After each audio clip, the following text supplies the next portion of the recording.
فوت شدہ بندے سے مطلب کوئی بات کی جا سکتی ہے یہ سوچ کے کہ جی اسے سن رہا ہے؟ قبر جو ہے یا تو یہ جنت کے باغیچوں میں سے ایک باغیچہ ہے اور حفرۃ من حفر النار، یا پھر جہنم کے گڑھوں میں سے ایک گڑھا ہے۔ نبی صلی اللہ علیہ وسلم سفارش کریں گے قبر میں؟ عذاب روح کو ہوتا ہے یا جسم کو ہوتا ہے یا دونوں ایٹ دا سیم ٹائم؟ ہر شخص کو اپنی اپنی پڑی ہوگی، باپ بیٹا سب رشتے ختم۔ خدا کا کانسیپٹ یہ ہمارے اندر انگرینڈ ہے، نیچرل ہے، تو جو چیزیں سمجھ میں نہیں آتی اس کا انکار کیوں کرتے ہیں؟ اگر خواب دیکھتا ہے کسی مرے ہوئے شخص کو تو کیا وہ برزخ میں جا کے روح ملاقات کر رہی ہوتی ہے؟ جو عالم برزخ کا عذاب ہے اس کے مقابلے میں جو عالم آخرت کا عذاب ہے وہ بہت بڑا ہے۔ جیسے سبز چادر بچھا دینا قبر میں، یا کلمہ لکھا ہوتا ہے وہ پورا رول کر کے، اور جو معافی مانگے بغیر یا عشاء کی نماز پڑھے بغیر جو سو جاتا ہے اس طرح سے، تو یہ تو میں سمجھتا ہوں دنیا کائنات کا سب سے بڑا رسک ہے۔ بسم اللہ الرحمن الرحیم، الحمدللہ والصلاۃ والسلام علی رسول اللہ وعلی آلہ وصحبہ اجمعین۔ السلام علیکم ورحمۃ اللہ وبرکاتہ۔ الحمدللہ ہمیشہ کی طرح جیسے کہ آپ کو پتہ ہے کہ بہت انٹرسٹنگ ٹاپکس پہ میں شیخ کے ساتھ جو ہے وہ مختلف پوڈ کاسٹ کیے ہیں، تو ایک اور بہت انٹرسٹنگ ٹاپک جس میں بہت سے سوالات ہیں لوگوں کے، وہ ہے کہ برزخ کیا ہے، برزخ کی دنیا، روح کیا ہے، روح کا سفر، موت کے بعد کیا ہوتا ہے، قبر کا عذاب ہے کہ قرآن سے ثابت نہیں ہے، حدیث میں آتا ہے، اس کی کیا وجہ ہے، وغیرہ وغیرہ۔ تو لوگوں کے بہت سے سوالات ہوتے ہیں، تو ہو بیٹر دین ڈاکٹر صاحب؟ الحمدللہ ڈاکٹر صاحب اللہ کے لیے ہم سے محبت کرتے ہیں اور ہمیں ٹائم دے دیتے ہیں، ان کا بڑا شکریہ۔ السلام علیکم ورحمۃ اللہ وبرکاتہ۔ وعلیکم السلام ورحمۃ اللہ۔ شیخ کیسے ہیں آپ؟ خیریت اللہ سے؟ کا شکر الحمدللہ۔ ماشاءاللہ شیخ، بڑی آپ کی زبردست سرگرمیاں جاری ہیں، تو اللہ تعالیٰ آپ سے قبول بھی فرمائے، آپ کے علم میں عمل میں اضافہ کرے، لوگ بہت مستفید ہوتے ہیں ماشاءاللہ ان پوڈ کاسٹ سے۔ تو شیخ آج کا ماشاءاللہ جو ٹاپک ہے، جیسے میں نے بتایا کہ لوگوں کے سوالات اس پہ بہت زیادہ ہوتے ہیں، تو برزخ کا قرآن میں بھی ذکر ہے، حدیث میں بھی ذکر ہے، پھر علیین سجین کا بھی ذکر ہے۔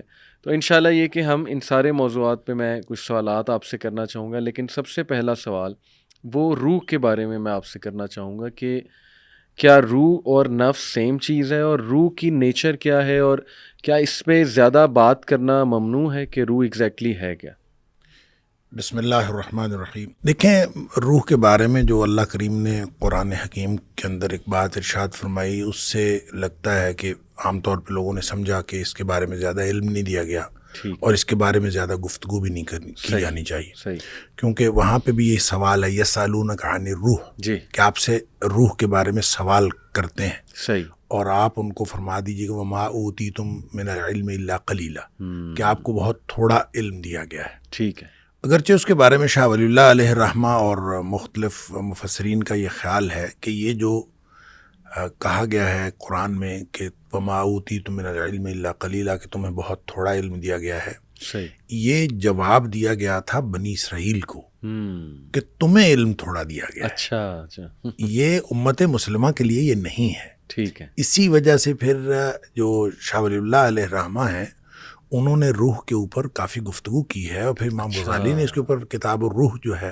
صحیح، اور یہ مختلف ائمہ نے جو اس کے اوپر بات کی ہے وہ اسی بنیاد پر کی ہے کہ روح کے بارے میں ان کو تھوڑا علم دیا گیا تو ہمیں تو دیا گیا ہے، ٹھیک ہے، لہٰذا روح کی قسمیں کی ہیں، روح کے اندر جتنی یعنی اس کی جو مختلف حصے کیے ہیں، صحیح، اور ان حصوں کی مختلف خصوصیات بیان کی ہیں، جی جی جی، اس کے اندر ملکیت ہوتی ہے، اس کے اندر بہیمیت ہوتی ہے، مختلف قسم کی چیزیں۔ صحیح، کہنے کی بات یہ ہے کہ روح دراصل ایک ایسا آسمانی نقطہ ہے، یعنی شاہ ولی اللہ علیہ الرحمہ نے جو بات کی ہے وہ کہتے ہیں روح دو قسم کی ہوتی ہے، ایک روح جسمانی ہوتی ہے جی، جو جسم کے اعضاء کے آپس میں ملنے کے ساتھ اس کا تعلق ہوتا ہے، اچھا، ایک روحانی اور آسمانی روح ہوتی ہے۔ وہ جو روح نورانی ہوتی ہے، کہ نورانی نقطہ وہ آسمان سے آتا ہے، صحیح، اور انسان کے مرنے کے بعد وہ واپس چلا جاتا ہے، ٹھیک ہے، ٹھیک، لہٰذا وہ تو روح کو دو حصوں میں تقسیم کر کے وہ تو بے فکر ہو جاتے ہیں، وہ کہتے ہیں کہ بس یہ ایک روح آسمان سے آتی ہے، ایک روح جو ہے وہ جسم کے اندر موجود ہوتی ہے، تو روح جسمانی اور چیز ہے اور وہ اور چیز ہے۔ ٹھیک، لیکن جب ہم اس کو اپنے سمجھنے کے لیے جو آپ نے کہا کہ سوالات مختلف ہوتے ہیں، اس میں روح بھی ہے، نفس کا ایک لفظ استعمال ہوتا ہے، اسی طرح ایک لفظ استعمال ہوتا ہے قلب کا، اسی طرح ایک لفظ استعمال ہوتا ہے فؤاد کا، یہ مختلف الفاظ ہیں۔ تو فؤاد ہم عام طور پہ اس کا معنی دل کرتے ہیں، اسی طرح ٹھیک ہے، قلب کا معنی بھی دل کیا جاتا ہے، اور قرآن نے نبی پاک صلی اللہ علیہ وسلم نے قلب کو جسم کا مرکز قرار دیا ہے. سائنس اس کو مانتی نہیں ہے، سائنس کہتی ہے دماغ جو ہے وہ اس کا مرکز ہے. صحیح. تو ہو سکتا ہے کہ قلب سے مراد کوئی ایسی اصطلاح ہو، کوئی آرگن اس سے مراد نہ ہو، اچھا. بلکہ قلب سے مراد کوئی ایسا میکانزم ہو جو دل اور دماغ، جو دو، ایک برین اور ایک ہارٹ، یہ جو دو مختلف آرگنز ہیں، جی. ان کا کنیکشن کے ساتھ، زبردست. جو اس کنیکشن کے ساتھ ایک فنومینا انسان کے جسم کے اندر بنتا ہے، ہو سکتا ہے قلب سے مراد وہ ہو. بالکل صحیح. لہٰذا وہ مرکز ہے. صحیح. اس لیے ہمیں اس کے بارے میں زیادہ پریشان نہیں ہونا چاہیے. اور ویسے بھی سائنس ابھی ترقی کر رہی ہے اور ترقی پذیر ہے، تو سائنس جب کبھی حتمی نتیجہ دے گی تو ایسا ہو نہیں سکتا کہ وہ قرآن یا نبی پاک صلی اللہ علیہ وسلم کے فرمان کے خلاف ہو. اور یہ بات جو قرآن نے کہی تھی کہ سنریہم آیاتنا فی الآفاق وفی انفسہم، ہم ان قریب دکھاتے رہیں گے ان کو، یہ پے در پے ان کو نشانیاں ملتی رہیں گی، حتیٰ یتبین لہم انہ الحق، یہاں تک کہ ان کے اوپر یہ ثابت ہو جائے گا کہ قرآن ہی حق ہے. لہٰذا روح کے بارے میں ہمیں یہ کہنا کہ اس کے بارے میں گفتگو نہیں کرنی چاہیے، یہ میرا خیال ہے درست نہیں ہے. لیکن یہ بات ضرور کرنی چاہیے کہ روح ایک ایسی چیز ہے جس کی حقیقت کو لوگ سمجھ نہیں سکتے. مطلب جب آپ کے جسم میں جان نکل جاتی ہے، نفس عام طور پہ جان کو کہا جاتا ہے، تو جان نکل جاتی ہے، کیا نفس اور روح ایک چیز ہے؟ اس کے بارے میں بھی بحث ہے. لہٰذا آپ بحث جتنی مرضی کرتے جائیں، بات یہ ہے کہ ظاہری نظر آنے والے جسم کے علاوہ یہ کوئی ایک ایسی اینٹیٹی ہے انسان کے جسم کے اندر جو اللہ کریم نے اس کے اندر ڈالی ہے، اور جو قرآن نے کہا کہ وَنَفْسٍ وَمَا سَوَّاهَا فَأَلْهَمَهَا فُجُورَهَا وَتَقْوَاهَا، کہ ہم نے اس کو جب بنایا تو اس کے اندر دو قسم کے جو الہامات کر دیے، تقوی کا بھی، نیکی کا بھی، اور فجور کا بھی، برائی کا بھی. اس کے اندر یعنی دونوں الہامات موجود ہیں. اب وہ کس میں ہیں؟ وہ روح میں ہے یا وہ نفس میں ہے؟ اگر یہ روح اور نفس دو مختلف چیزیں ہیں تو اس کا مطلب یہ ہے کہ پھر یہ روح اس کے اپنے تقاضے ہوں گے، نفس کے اپنے تقاضے ہوں گے. تو ایسا نہیں ہے. میرا خیال ہے یہ ایک ہی چیز ہے، ایک اینٹیٹی کے مختلف نام ہے یا مختلف قسم کی اس کی فنکشننگ ہے جس کی وجہ سے اس کے مختلف جگہ پہ مختلف نام ہے. لیکن ظاہری جسم جس کو ہم دیکھتے ہیں، اس کے علاوہ ایک ایسا انسان کے جسم کے اندر ایک ایسا حصہ ہے جو نظر نہیں آتا، اور نظر نہ آنے کی وجہ سے مغرب اس کے اوپر یقین نہیں کرتا. لہٰذا وہ جو سپرٹ جس کو ہم کہتے ہیں کہ ایک سپرٹ یا ایک سول ہے، اس کو وہ انکار کرتے ہیں. اس کے انکار کا نقصان یہ ہوا ہے کہ جسم کے تقاضے تو ملحوظ رکھے گئے ہیں، روح کے تقاضے ملحوظ نہیں رکھے گئے. اور اس کا نقصان یہ بھی ہوا ہے کہ پورا کا پورا جو ہمیں علمی ذخیرہ ملتا ہے مغرب سے، وہ سارے کا سارا جسم کے تقاضوں کو پورا کرنے کے لیے ہے، اور روح کا تقاضا جو ہے اس کے اندر مفقود ہے. لہٰذا آپ یوں کہہ سکتے ہیں کہ آدھی انسانیت وہ پردہ اخفاء میں رہتی ہے اگر آپ روح کے بارے میں بات نہ کریں. اور اسی طرح سے آدھی انسانیت کے تقاضے پورے نہیں ہوتے. جس طرح جسم کو غذا کی ضرورت ہے، اسی طرح روح کو غذا کی ضرورت ہے. تو روح کی غذا جو ہے وہی بتائے گا جس نے روح کے بارے میں پتہ بتایا، اور روح کے بارے میں بتایا جس نے. صرف اس وجہ سے تو ہم کسی چیز کا انکار نہیں کر سکتے کہ ہمیں نظر نہیں آتی. بہت ساری چیزیں ہیں جو نظر نہیں آتی، وہ ہیں. لہٰذا روح ہمیں نظر تو نہیں آتی لیکن وہ ہے، اور اس کا ایک تقاضا ہے. اور اگر روح کے تقاضے اسی بنیاد پر سارے کے سارے وہ یوں کہہ لیجئے کہ نظر انداز کر دیے گئے ہیں، اور صرف جسمانی تقاضے. اور وہ جو اقبال نے کہا تھا کہ شاخ نازک پہ جو آشیانہ بنے گا ناپائیدار ہوگا، تو وہ جو شاخ نازک ہے وہ ہے ہی صرف یہ کہ جسمانی مقاصد سامنے ہیں اور روحانی مقاصد موجود نہیں ہیں. لہٰذا اس بحث سے اصل میں جو نتیجہ نکلتا ہے وہ یہ کہ جب ہم ہر نظر نہ آنے والی چیز کا انکار کرتے ہیں تو آدھی انسانیت کے تقاضے وہ پس پشت چلے جاتے ہیں اور پس پردہ چلے جاتے ہیں، اور آدھی انسانیت کو آپ جسمانی طور پر جتنا مرضی کرتے رہیں. لہٰذا میرا خیال یہ ہے کہ جو روح موجود ہے اس کا اقرار بھی کرنا چاہیے اور اس کے تقاضوں کا خیال بھی کرنا چاہیے. اور لوگوں کا یہ جو سوال ہے، یہ سوال درست نہیں ہے کہ اگر ہر نظر نہ آنے والی چیز کا انکار کر دیں گے تو پھر بہت ساری چیزیں ہیں جس سے ہم محروم رہ جائیں گے. بالکل صحیح شیخ. دیکھیں یہ جو نفس کی 3 ٹائپس ہیں، نفس لوامہ، نفس امارہ، نفس مطمئنہ. میں ایک اسکالر کو سن رہا تھا، وہ اس طرح کہہ رہے تھے کہ روح اگر ہارڈ ویئر ہے تو یہ 3 چیزیں اس کا سافٹ ویئر ہے. تو اس طرح بھی انڈرسٹینڈ کرنا, یعنی آپ نے کہا نا کہ ہو سکتا ہے یہ ایک ہی چیزیں ہوں, اور جیسے نفس لوامہ جو ہے وہ فَأَلْهَمَهَا فُجُورَهَا وَلَا تَقْوَاهَا وَتَقْوَاهَا سوری. تو یہ دیکھیں نا, وہ ضمیر کا بھی یہی کام ہے کہ نیکی اور بدی کی پہچان. اصل میں پتہ کیا ہے, یہ جو نفس لوامہ یا نفس مطمئنہ یا نفس امارہ, یہ جو 3 قسمیں, یہ تو قرآن کی 3 اصطلاحات ہیں, اس سے یہ نکال لی گئیں. اور جہاں بھی قرآن نے یہ تینوں اصطلاحات استعمال کی ہیں وہ دراصل فنکشننگ ہی کی بات ہے, جو میں پہلے بات کر رہا تھا کہ وہ نفس کی فنکشننگ ہے.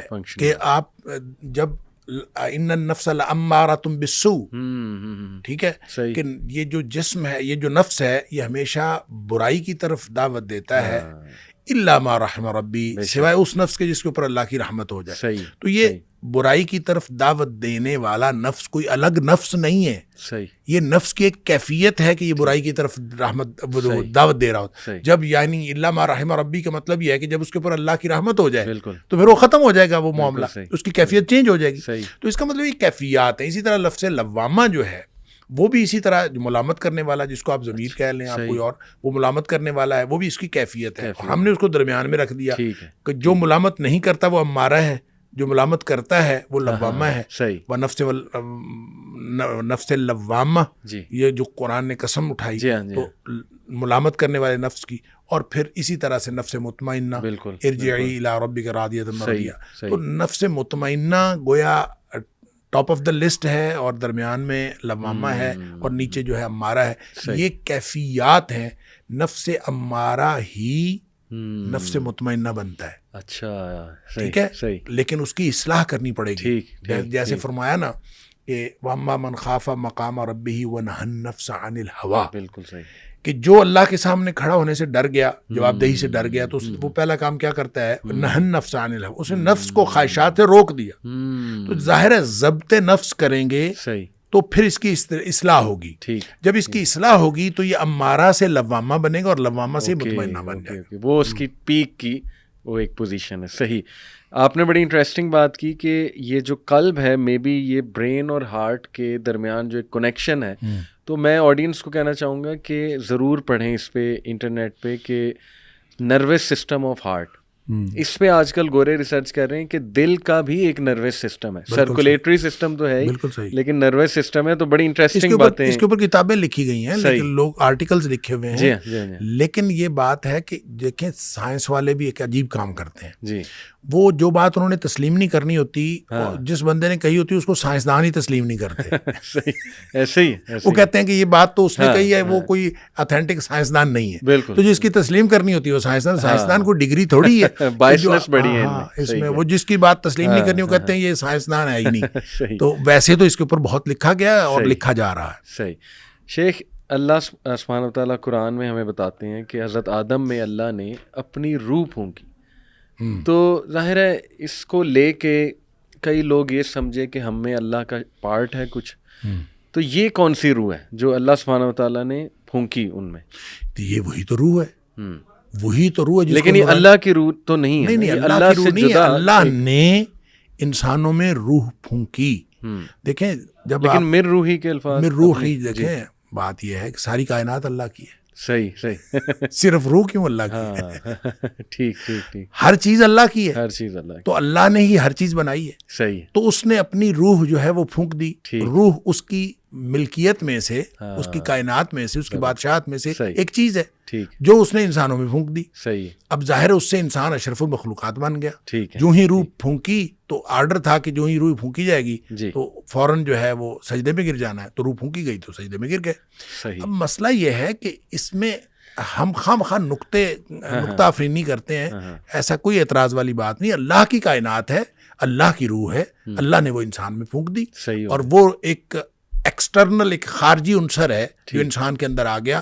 پتلا بنایا تھا مٹی کا, اس کے اندر روح پھونکی تو اس کو آپ کہہ دیں جان پڑ گئی, اس کو آپ کہہ دیں زندگی آ گئی, آپ اس کو کہہ دیں روح آ گئی, آپ اس کو کہہ دیں نفس آ گیا, آپ اس کا کوئی بھی نام, اس کا دل دھڑکنا. دیکھیں نا, سائنسدان کتنی اچھی بات کرتے ہیں, بالکل صحیح, میڈیکل سائنٹسٹ, بالکل صحیح, کہ آدمی فوت ہو گیا ہاں ہاں اور وہ حرکت قلب بند ہو جانے کی وجہ سے فوت ہو گیا. ہاں, اب کتنی آپ اندازہ کریں صحیح صحیح, کتنی لاجیکل وجہ جو بتاتے ہیں ہمیں.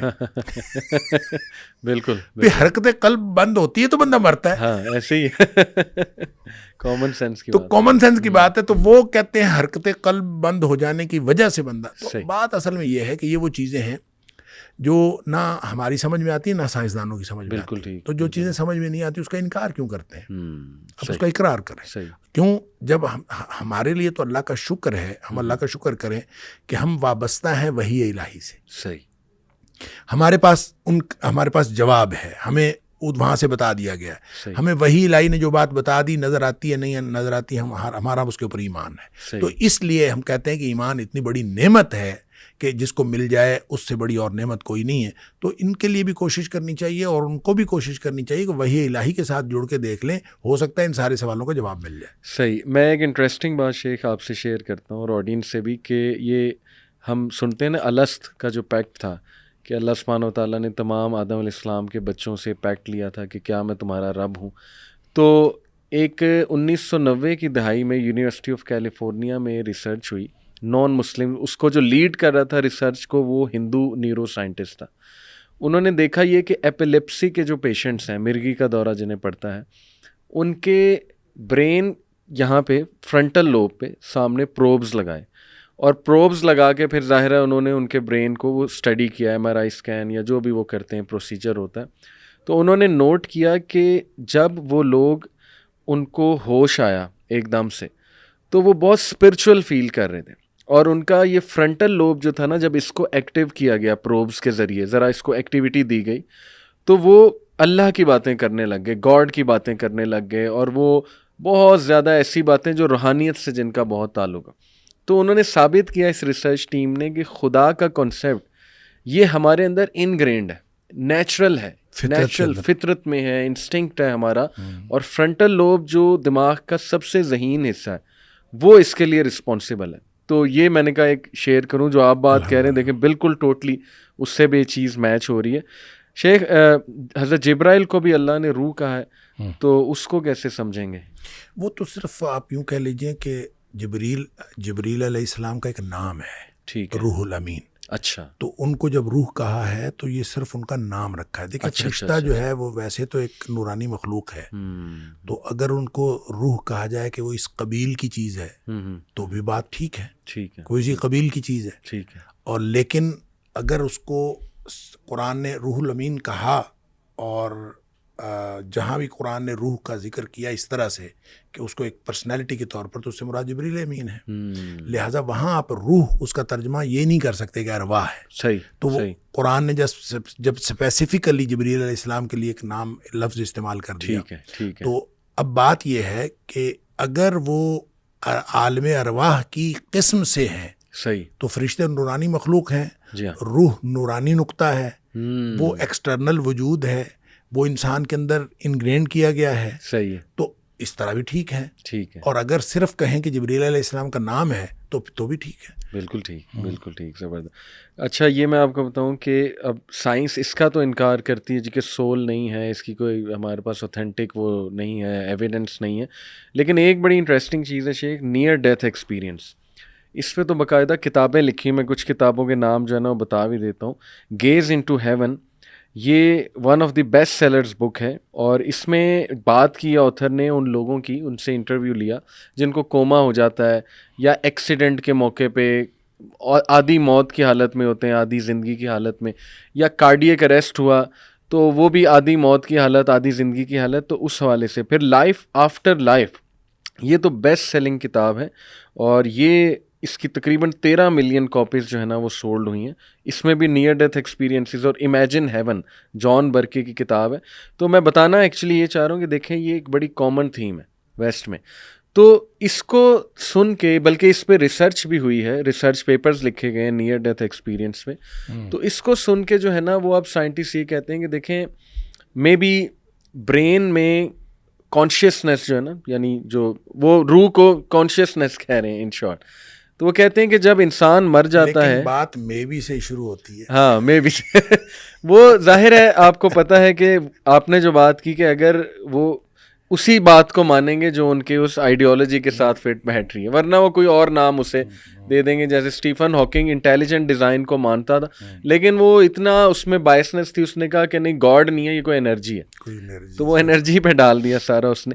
تو اسی طرح دیکھیں یہ انہوں نے بتایا کہ نیئر ڈیتھ ایکسپیرئنس جنہیں ہوتا ہے ان لوگوں کو نا روشنی سی نظر آتی ہے, ایک ٹنل بہت لمبی سرنگ سی نظر آتی ہے اور اس میں بڑی سپیڈ سے جا رہے ہیں, پھر آگے لائٹ ہوتی ہے, پھر کوئی مسکرا کے انہیں مل رہا ہے.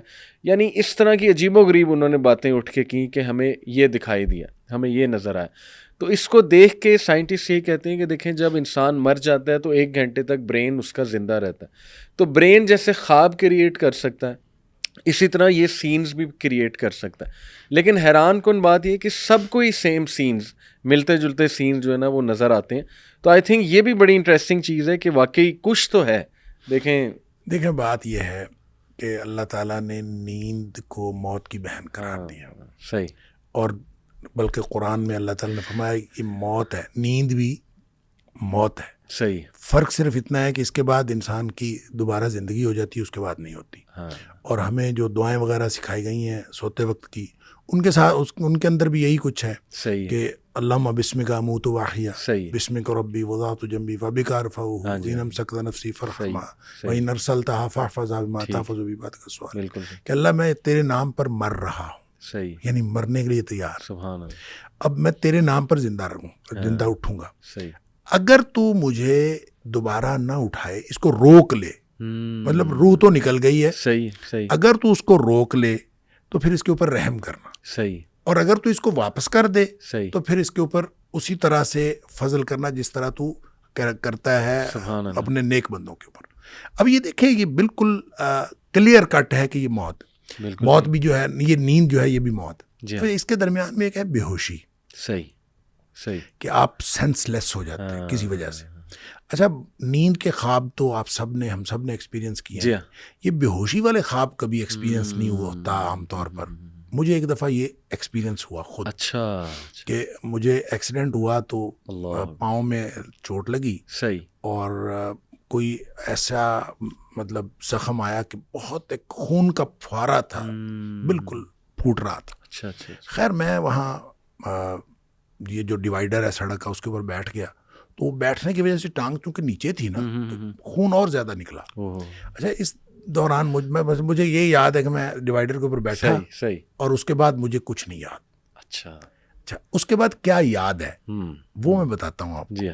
وہ ایک بڑی خوش کن اور خوشگوار, اچھا, ایسی شاندار, میں جیسے ہواؤں میں اڑ رہا ہوں اور بالکل اس طرح کا.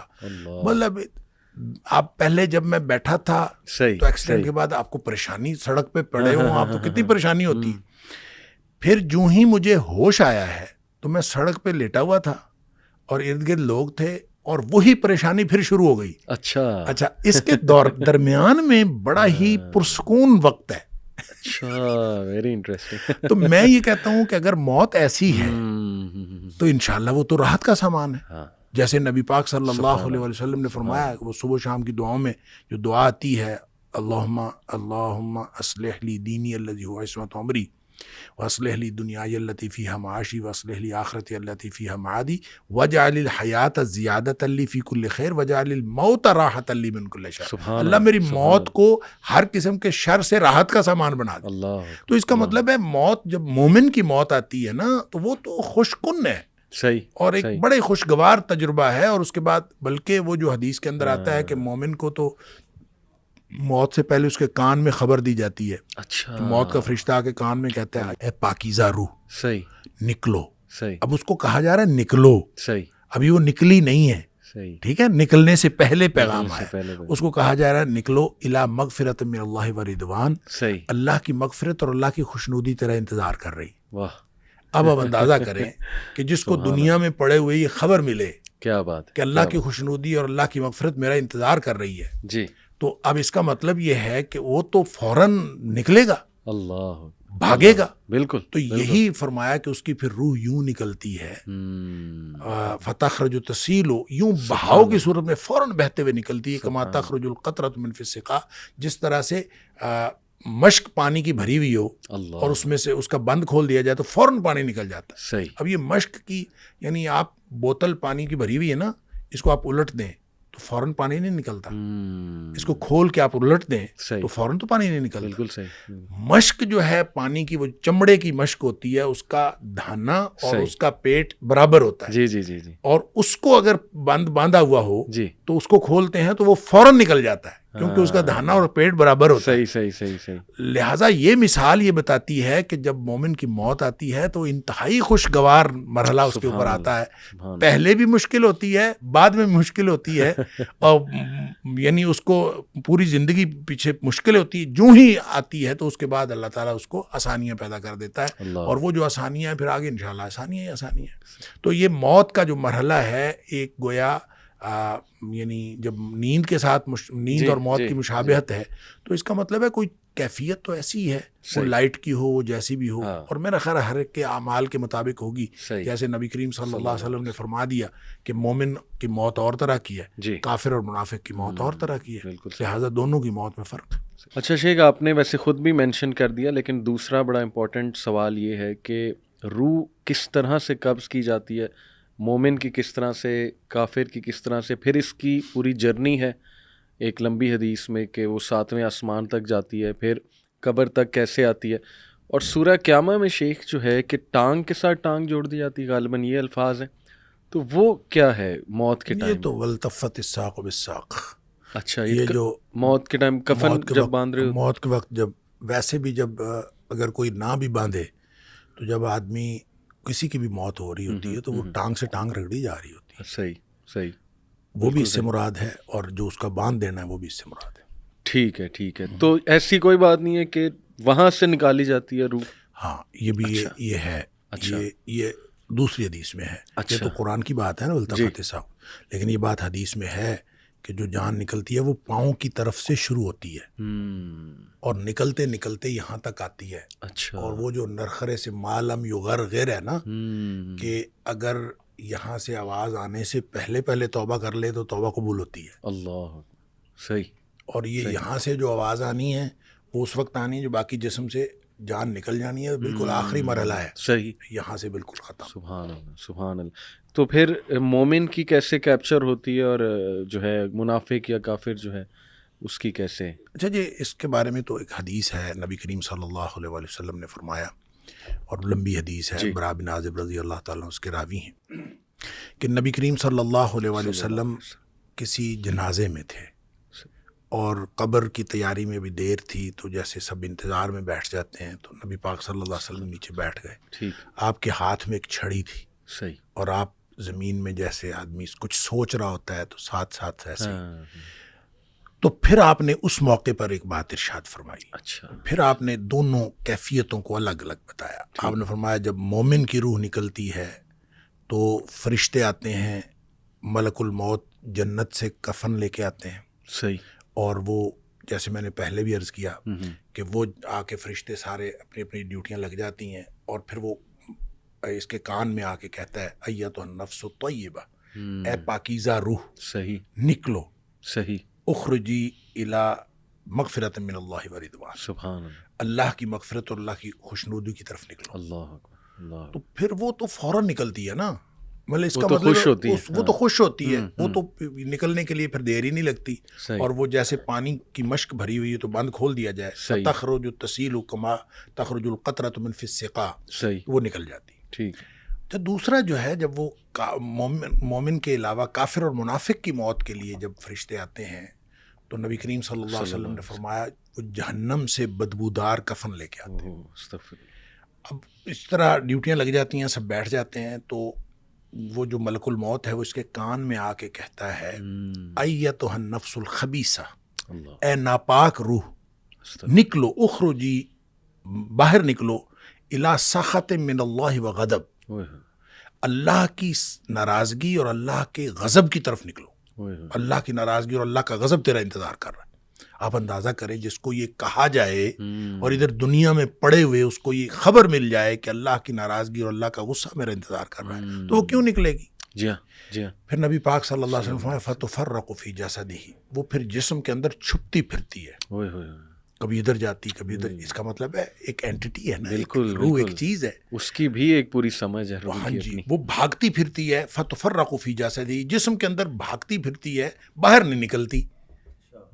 تو پھر فرشتے جو ہیں وہ فَيَنزِعُهُ، وہ پھر اس کو کھینچ کر نکالتے ہیں. اوئے ہوئے، اللہ اکبر. اللہ اکبر، اور پھر اس کی جو نبی پاک صلی اللہ علیہ وسلم نے مثال بیان فرمائی، اوئے ہوئے، کما ينزع الصفود من الصوف المبلول، جس طرح سے گیلی اون ہو اوئے ہوئے، اور اس کے اندر گرم سلائی لوہے کی رکھ دی جائے استغفر، اور پھر اس کو کھینچا جائے ایک طرف، ظاہر روئی وہ اون جو چمٹ جائے گی، جی جی جی، تو اس کو ایک طرف سے کھینچیں گے تو وہ تو تار تار ہو جائے گی. فرمایا اس طرح فرشتے جو ہے اس کی جان نکالتے ہیں. قرآن کہتا ہے وَالنَّازِعَاتِ غَرْقًا، ڈوب کر کھینچ لینے والے فرشتوں کی قسم. سبحان اللہ، وَالنَّاشِطَاتِ نَشْطًا، اور بند کھول دینے والے فرشتوں کی قسم. یعنی بالکل ایسے جیسے بند کھل جاتا ہے، یہ مومن کی موت ہے، اور پھر اس کو اندر سے کھینچ کر نکالتے ہیں، یہ کافر اور منافق کی موت ہے. پھر آگے بھی تفصیل نبی کریم صلی اللہ علیہ وسلم فرمائی، وہ جو آپ بتا رہے تھے 7ویں آسمان تک جاتی ہے، جی جی، تو یہ 7ویں آسمان تک جاتی ہے، وہ تو جو علیین میں جا کے اللہ تعالیٰ کی طرف سے ہو کے اور پھر اس کو علیین میں مقام مل جاتا ہے، اچھا، اور اس کو لکھ دیا جاتا ہے، علیین یا مقام ہے یا رجسٹر ہے، اس کے اندر وہ شامل ہو جاتی، ٹھیک ہے، پھر وہ واپس آتی ہے. اسی طرح جب منافق کی اور کافر کی روح جاتی ہے تو اس کو بھی فرشتے پکڑ کے لے جاتے اس آسمان کی طرف ہی ہیں، جی، لیکن آسمان کے دروازے ہی نہیں کھولے جاتے. اوہ، اچھا، اس حدیث میں یہ بھی تفصیل ہے کہ ظاہر ہے جب مومن کی موت جنت کے خوشبودار کفن میں ڈالی جاتی ہے تو ہر طرف خوشبو پھیل جاتی ہے، صحیح، اور وہ فرشتہ جب لے کے جا رہا ہوتا ہے اس کی روح کو، سب پوچھتے ہیں کس کی روح ہے، اللہ، کیونکہ خوشبو پھیلی ہوئی ہوتی ہے، صحیح، اور ہر شخص اس کے لیے جو ہے نا وہ دعائیں کر رہا ہوتا ہے، اور ہر شخص خوشی اور مبارکباد کی صدائیں آ رہی ہوتی ہیں. اچھا، دوسری طرف جب وہ کافر کی منافق کی موت وہ جب آتی ہے تو اس کی بدبودار کفن ہوتا ہے اور بدبو پھیل جاتی ہے سارے چار چفیرے ہر عالم. صحیح، جب وہ ہر طرف بدبو پھیلتی ہے تو ہر کوئی جو ہے نا اس کے اوپر لعنت کر رہا ہوتا ہے. پھر وہ لے کے آسمانوں کو چڑھتا ہے، آسمان کے دروازے ہی نہیں کھولے جاتے. قرآن میں بھی آتا ہے کہ اس کے لیے آسمان کے دروازے ہی نہیں کھولے جاتے. اچھا، اس پر پھر حدیث میں آتا ہے کہ وہ فرشتے پھر اس کو وہاں سے چھوڑ دیتے ہیں. اچھا، وہ پھر گرتی ہے نیچے، اوئے ہوئے، یعنی جو جہنم ہے وہ پستی کا استعارہ ہے، صحیح، اور جنت جو ہے وہ اونچائی، اونچائی کا اور بلندی کا. علیین جو ہے وہ بھی بلندی کی بات ہے، سجین کوئی بہت پستی کی بات ہے. جب فرشتے اس کو لے کے جاتے ہیں اور آسمان کے دروازے نہیں کھلتے تو وہ چھوڑ دیا جاتا ہے اس کو، صحیح، اور وہ پھر گرتی ہے نیچے گہرائیوں میں، کہاں جاتی ہے اللہ کو معلوم ہے. اور لیکن اس کو قرآن نے بھی کہا سجین، صحیح، اور نبی کریم صلی اللہ علیہ وسلم فرمایا وہ سجین میں چلی جاتی ہے، یعنی سجین میں اس کا اندراج ہو جاتا ہے کہ یہ سجین میں. ٹھیک ہے، اس کے بعد اس کو کچھ دیر کے لیے واپس لایا جاتا ہے، صحیح، اور پھر وہ قبر کے اندر تدفین جب ہوتی ہے تو پھر اس کے بعد وہ جو سوالات ہیں جو قبر والے ہیں، پھر اس کے بعد قبر کے اندر مومن کی جو کے لیے تو ہر طرف کھل جاتی ہے، جی، قبر تا حد نگاہ کھول دی جاتی ہے. اور صحیح، جیسے نبی کریم صلی اللہ علیہ وسلم صلی اللہ فرمایا علیہ وسلم، کہ قبر جو ہے یا تو یہ جنت کے باغیچوں میں سے ایک باغیچہ ہے، اور حفرت من حفر النار، یا پھر جہنم کے گڑھوں میں سے ایک گڑھا ہے. اوہ، تو وہ پھر جس کے لیے مومن کے لیے وہ جنت کا باغیچہ بن جاتا ہے، اور اس کے لیے، اور پھر وہ اس وقت تک سویا رہتا ہے جس وقت تک آخرت قائم نہیں ہو جاتی. بالکل ٹھیک. شیخ، یہ علیین اور سجین یہ فزیکل پلیسز ہیں یا یہ رجسٹرز جیسے آپ نے کہا کہ درج؟ دیکھیے، دونوں باتیں ممکن ہیں. اچھا، اس لیے کہ اس کو علیین میں درج کیا جاتا ہے، اس کو علیین میں ڈال دیا جاتا ہے، علیین میں شامل کر دیا جاتا ہے. صحیح، ان سب کا ایک ہی مطلب ہو سکتا ہے. صحیح، وہ فزیکل پلیس بھی ہو سکتی ہے، ٹھیک ہے، لیکن اگر وہ فزیکل پلیس ہو تو اس میں ایک بات سمجھنے کی ہے کہ اگر وہ فزیکل پلیس ہے تو وہاں جانے کے بعد پھر واپس تو نہیں نہ آنا. ہاں ہاں ہاں، جنت ایک ایسی جگہ ہے صحیح، کہ اس میں داخل ہونے کے بعد اس سے نکلنا نہیں ہے. ٹھیک ہے، یہ جنت کی خصوصیات میں سے ایک خصوصیت ہے صحیح، کہ جو جنت میں ایک دفعہ داخل ہو گیا وہ واپس نہیں نکلے گا. ٹھیک، اور اگر علیین جنت کا حصہ ہے تو اس میں داخل ہونے کے بعد کوئی باہر نہیں نکل سکتا. اور چونکہ حدیث میں الفاظ ہیں کہ وہ پھر آتی ہے واپس روح، واپس تو اس کا مطلب یہ ہے کہ علیین کوئی جنتیوں کا رجسٹر ہے، ٹھیک ہے، کوئی ان کی انرولمنٹ کی کوئی بات ہے، صحیح صحیح، اور وہ انرولمنٹ ہو جاتی ہے. ٹھیک ہے، اسی طرح سجین جو ہے وہ کوئی جہنمیوں کی انرولمنٹ کی بات ہے، انرولمنٹ، اور انرولمنٹ وہاں پہ ہو جاتی ہے. ٹھیک ہے. رہ گئی اس کے بعد انہوں نے کہاں رہنا ہے، تو عالم برزخ میں وہ تو قبر ہی ہے، قبر ہی برزخ، قبر ہی برزخ ہے. ٹھیک اور ہے. قبر میں یا یہ جنت کے باغیچوں میں سے باغیچہ ہے یا جہنم کے گڑھوں میں سے گڑھا ہے. گویا جس طرح کی اس کی آخرت ہے اسی کی مناسبت سے یہ آخرت کا دیباچہ جو برزخ ہے یہ بھی اسی طرح سے چلتا ہے. جن کو آگے جنت ملنی ہے ان کے لیے آرام ہے برزخ میں، اور جن کو جنت نہیں ملنی اللہ تعالیٰ معاف فرمائے ان کے لیے یہاں بھی اسی طرح کا عذاب ہے.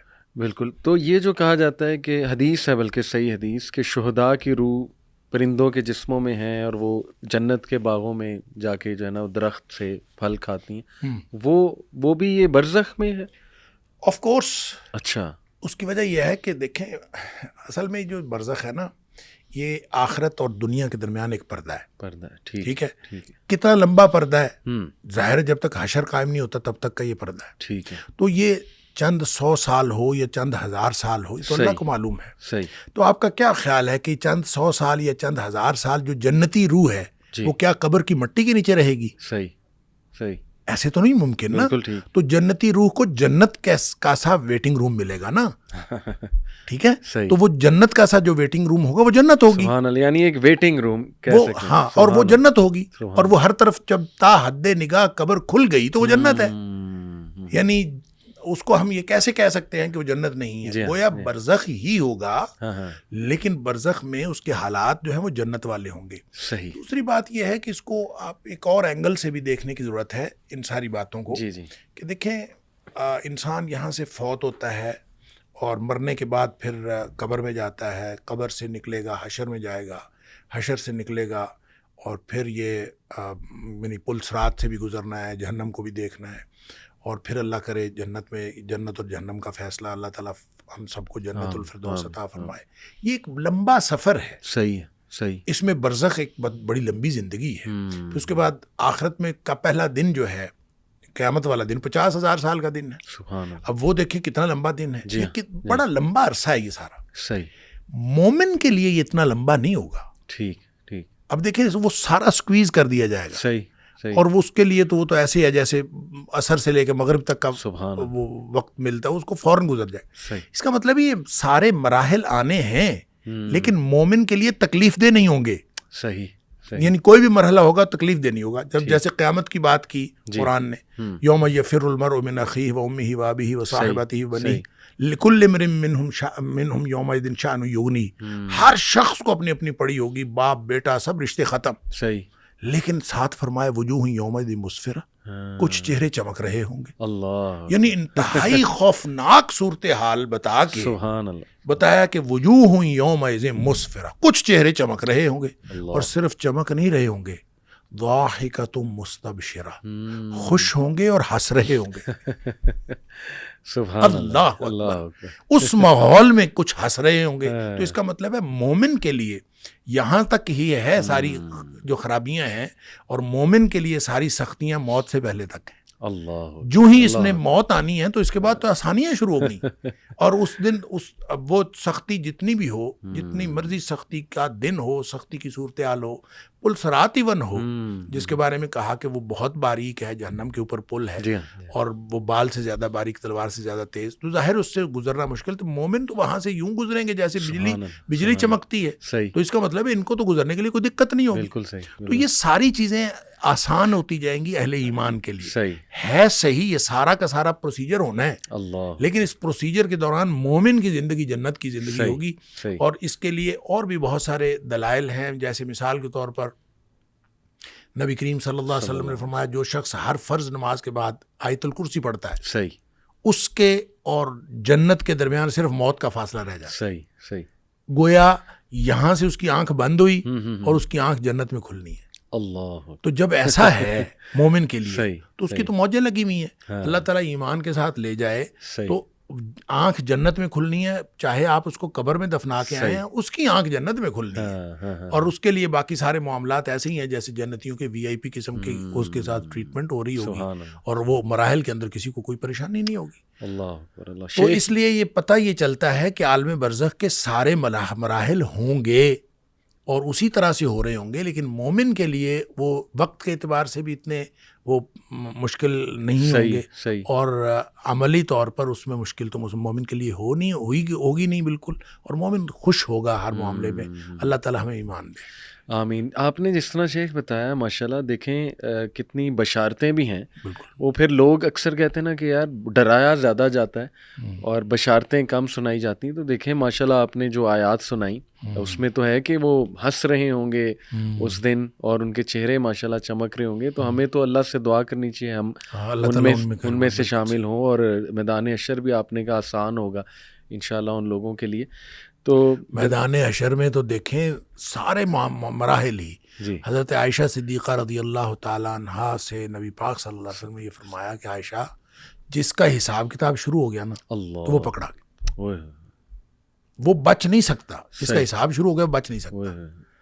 تو حضرت عائشہ صدیقہ رضی اللہ تعالیٰ عنہا نے پوچھا اللہ کے رسول صلی اللہ علیہ وسلم پھر حساباً یسیرہ سے کیا مراد ہے؟ جو قرآن نے کہا فَيُحَاسِبُ حِسَابًا يَسِيرًا وَيُحَاسَبُ حِسَابًا يَسِيرًا، وہ اس کا حساب بالکل آسان لیا جائے گا۔ نبی کریم صلی اللہ علیہ وسلم فرمایا عائشہ وہ حساب نہیں ہوگا، وہ تو صرف پیشی ہوگی، بس سامنے ایک دفعہ پیش کیا جائے گا اور اس کے بعد کہا جائے گا جاؤ، بس اتنا ہی، اعمال کا حساب کہاں۔ تو یعنی مومن کے لیے سارے مراحل ہی آسان ہو جائیں گے انشاءاللہ۔ تو اللہ تعالیٰ ہم سب کو ایمان دے تو پھر یہ چیزیں اور چینج ہو جاتی ہیں۔ آمین آمین۔ اچھا ایک سوال شیخ بہت کرتے ہیں لوگ کہ عذاب روح کو ہوتا ہے یا جسم کو ہوتا ہے یا دونوں ایٹ دا سیم ٹائم؟ یہ بھی ان سوالوں میں سے ہے جو بہت قدیم سوالات ہیں، اور ہمیشہ ہر دور میں متقدمین نے بھی اس کے اوپر بہت بحث کی کہ یہ اس لیے کہ جب ہم قبر میں سے کسی کو نکالیں تو وہ تو ویسے ہی پڑا ہوتا ہے، تو کسی کو عذاب ثواب ہم تو نہیں دیکھ رہے ہوتے کہ کچھ ہو رہا ہے، تو اس سے لوگوں نے کہا کہ اس کا مطلب ہے جسمانی نہیں ہوتا، وہ روحانی ہوتا ہے، صحیح، اور روح کو وہ ساری کیفیتیں درپیش ہوتی ہیں۔ صحیح۔ مسئلہ اصل میں یہ ہے کہ جیسے مثلا یہ بھی تمثیل کے طور پر بیان کیا گیا کہ مثال کے طور پر جب ہم خواب میں ہوتے ہیں تو خواب میں اللہ تعالیٰ معاف فرمائے سانپ ڈس لے، ہاں جی، تو ہمیں جو سانپ ڈسنے کی تکلیف ہوتی ہے خواب میں وہ تو پوری ہوتی ہے، بالکل بالکل ٹھیک ہے، بالکل، یہ تو بعد میں پتہ چلتا ہے کہ وہ خواب تھا، ٹھیک ہے۔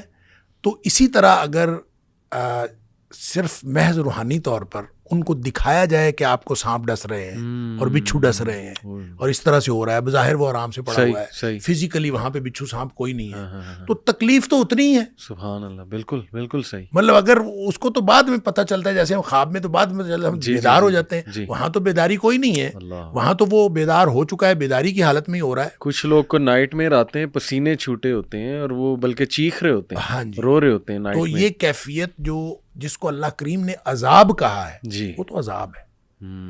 وہ قبر میں آئے، وہ قبر سے پہلے آئے، وہ قبر کے بعد میں آئے، جس کو اللہ کریم نے عذاب کہا ہے وہ عذاب ہے، صحیح، اور نبی پاک صلی اللہ علیہ وسلم نے اس کی تفصیلات بتائی ہیں تو وہ عذاب ہے، صحیح۔ وہ رہ گئی بات یہ کہ یہ روحانی ہوگا یا جسمانی ہوگا۔ اس بحث کو ہم یوں کلوز کرتے ہیں کہ اگر روحانی ہو جی تو پھر اس میں اتنی حیرت والی کیا بات ہے؟ صحیح، بالکل بالکل، ٹھیک ہے، حیرت تو اس وقت ہوتی ہے جب یہ جسمانی ہو۔ تو سب کو جو اعتراضات ہوتے تھے، جتنے قرآن حکیم کے اندر اللہ کریم نے فرمایا مشرکین اعتراضات کرتے تھے، ان کو تو اعتراض ہی یہ تھا من یحیی العظام وہی رمیم، ٹھیک ہے، یہ ہڈیاں گل سڑ جائیں گی تو کون دوبارہ زندہ کرے گا؟ اصل مسئلہ تو یہ تھا، بالکل۔ تو آئدہ متنا وکننا ترابا ذالک رجع بعید، کیا ہم جب مر گئے مٹی ہو گئے دوبارہ اٹھایا جائے گا؟ اصل جو اعتراض تھا وہ یہ تھا۔ تو یہ اعتراض ان کا بتاتا ہے کہ قرآن نے جب بار بار ان کے اس اعتراض کا ذکر کیا، اگر یہ کہہ دیا جاتا ہے کہ تمہیں خواب ایسے آئیں گے کہ خواب میں بچھو اور سانپ ڈسیں گے، تو پھر تو اعتراض کی بات ہی نہیں تھی۔ تو اعتراض بنا ہی اس وقت جب یہ حشر اجساد کی بات ہوئی کہ جسم دوبارہ زندہ ہوں گے اور جسمانی ثواب یا عذاب ہوگا، جنت میں جائے گا تو جسم جائے گا اور جہنم میں جائے گا تو وہ بھی جسم جائے گا. عالم برزخ کے اندر بھی جو عذاب ثواب ہوگا, جو عذاب قبر کے اندر عذاب ثواب ہوگا, وہ سارا کا سارا جسم کو ہوگا. بالکل صحیح, بالکل صحیح, بہت جامع آپ نے بتایا, جزاک اللہ. یہ جو کہا جاتا ہے کہ جب انسان کو نیند آتی ہے اور سو جاتا ہے تو اس کی روح, ظاہر ہے قرآن میں بھی ہے کہ اللہ سبحانہ وتعالیٰ اس کی روح کچھ دیر کے لیے وہ آ جاتی ہے اوپر, تو وہ اگر خواب دیکھتا ہے کسی مرے ہوئے شخص کو تو کیا وہ برزخ میں جا کے روح ملاقات کر رہی ہوتی ہے؟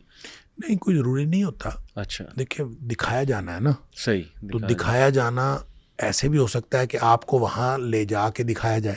صحیح, صحیح, یہ بھی ہو سکتا ہے کہ اس کو وہاں سے لا کے دکھایا جائے, اور یہ بھی ہو سکتا ہے کہ نہ آپ کو لے جایا جائے نہ اس کو لایا جائے, تمثیلی انداز میں آپ کو دکھا دیا جائے. صحیح. تو اللہ تعالیٰ جب ہر چیز پر قادر ہے, ان اللہ علی کل شیء قدیر, تو اس نے دکھا دیا تو وہ اس کے لیے ہمیں یہ بحث کرنے کی ضرورت ہی نہیں ہے کہ ہم وہاں گئے یا وہ یہاں آئے. صحیح, صحیح. بحث تو تب ہو جب ہم نے دیکھا نہ ہو. تو ہم نے دیکھا ہے, صحیح, اللہ نے دکھا دیا ہے, بات ختم. صحیح, صحیح. اچھا, کچھ لوگ شیخ اعتراض کرتے ہیں قبر کے عذاب پہ. وہ کہتے ہیں پہلی تو بات یہ قرآن سے کہیں ثابت نہیں ہے, دوسرا یہ کہ وہ جو سوال وہ کہتے ہیں کہ آپ لوگوں نے خود نکالے ہوئے ہیں جو سوالات, اس کا بھی قرآن میں کہیں تذکرہ نہیں ہے. عمومی طور پہ وہ لوگ یہی امپریشن لیتے ہیں جی کہ بس ہم مریں گے, اس کے بعد بس قیامت والے دن ہی اٹھائے جائیں گے, اور دلیل وہ اس کی یہ دیتے ہیں کہ دیکھیں قرآن میں یہ الفاظ ہیں کہ جب انہیں اٹھایا جائے گا ایک دم سے تو وہ کہیں گے ہمیں کس چیز نے ہماری نیند سے بیدار کر دیا. اس کا مطلب کہ پیچھے کچھ بھی نہیں ہو رہا تھا. اگر ہو رہا ہوتا تو بڑے بوکھلا کے اٹھتے, تو اس سب کو کیسے ہم ان کا جوابات جو دیکھیں, سب سے پہلی بات تو یہ ہے کہ قرآن سے ثابت ہے یا نہیں ہے, جی, یہ اتنا میٹر ہی نہیں کرتا. اچھا, پہلی تو بات یہ, بالکل ٹھیک, قرآن سے ثابت ہو یا نبی کریم صلی اللہ علیہ وسلم کی بات سے ثابت ہو, صحیح, بات ایک ہے. بالکل ٹھیک, دونوں میں کوئی فرق نہیں. صحیح, یہ فرق ہم نے بنائے ہوئے ہیں. دیکھیں, قرآن جو کہتے ہیں قرآن سے فائدہ, قرآن سے ثابت ہوا, ان سے یہ پوچھیں قرآن کس پہ نازل ہوا تھا, قرآن کہاں آیا تھا. کوئی بنی بنائی کتاب مجھے یا آپ کو مل گئی تھی. صحیح. قرآن نبی کریم صلی اللہ علیہ وسلم کے قلب اطہر پہ نازل ہوا ہے. صحیح. اور نبی کریم صلی اللہ علیہ وسلم کے دل پہ قرآن کہتا ہے خود نازل بہ الروح الامین علی قلبک لتکون من المنذرین. اے حبیب صلی اللہ علیہ وسلم, ہم نے آپ کے دل پر نازل کیا. اچھا, اب آپ یہ بتائیں کہ دل کی بات کسی کو دوسرے کو کیسے پتا چلتا ہے؟ بالکل, میرے دل میں کیا ہے آپ کو کیسے پتا چلے گا؟ یا میں بول لوں گا, بالکل, یا میں کچھ کروں گا, صحیح, کوئی ایسا میں جیسچر دوں گا تو آپ کو پتا چلے گا میرے دل میں کیا ہے. تو نبی کریم صلی اللہ علیہ وسلم جب بولتے ہیں تو وہ قرآن نہیں ہوتا, وہ حدیث ہوتی ہے. سبحان اللہ. نبی پاک صلی اللہ علیہ وسلم جب بولتے ہیں ما صادر عن النبی من قول او فعل او تقریر, آپ بول لیں تو حدیث ہوتی ہے, آپ کچھ کریں تو حدیث ہوتی ہے, اور آپ کسی کا عمل برقرار رکھیں تو وہ بھی حدیث ہوتی ہے. صحیح. اچھا, اب نبی پاک صلی اللہ علیہ وسلم بول لیں تو وہ حدیث ہوتی ہے. قرآن بتانا ہے آپ نے, تو قرآن حدیث نے بتایا ہے. بالکل, بالکل صحیح. نبی پاک صلی اللہ علیہ وسلم کی حدیث سے قرآن ثابت ہوا ہے. لہٰذا جن کو یہ پرابلم ہے نا کہ ہم قرآن کی بات مانیں گے حدیث کی بات نہیں مانیں گے, ان کے لیے یہ ہے کہ قرآن خود ثابت ہوا ہے حدیث سے. بالکل, نبی پاک صلی اللہ علیہ وسلم نے فرمایا کہ یہ قرآن ہے. تو یہ آپ دیکھیں ترتیب نزولی میں جو پہلی آیت تھی وہ تو 30ویں پارے میں چلی گئی. کس نے بتایا کہ یہ یہاں آئے گا, یہ یہاں آئے گا, یہ یہاں, یہ نبی پاک صلی اللہ علیہ وسلم نے بتایا. یہ ترتیب نبی کریم صلی اللہ علیہ وسلم نے لگوائی. لہٰذا حدیث سے قرآن ثابت ہوتا ہے, ایک بات. دوسری بات یہ ہے کہ حدیث کو حلال و حرام کے حوالے سے اللہ نے قرآن میں اتھارٹی دی ہے نبی کریم صلی اللہ علیہ وسلم. صحیح.